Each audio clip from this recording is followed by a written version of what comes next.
بسم اللہ الرحمن الرحیم۔ السلام علیکم۔ حاکم کے شر سے بچنے کا مجرب نسخہ۔ اگر کسی شخص کو کسی حاکم، بادشاہ یا کسی سے بھی شر کا خطرہ ہو کہ اگر میں اس کے پاس جاؤں گا تو میری جان خطرے میں پڑ جائے گی، تو ایسے شخص کو چاہیے کہ وہ ڈر اور شر سے بچنے کے لیے یہ عمل کرے۔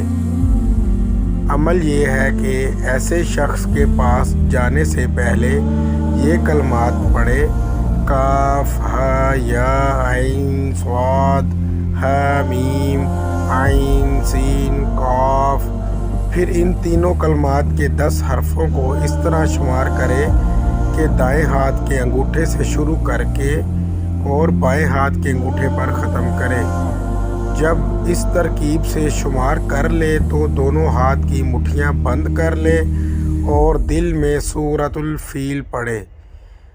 جب ترمیہم پر پہنچے تو اس لفظ ترمیہم کو 10 مرتبہ پڑھے اور ہر مرتبہ ایک انگلی کھولتا جائے۔ ایسا کرنے سے انشاءاللہ مامون رہے گا۔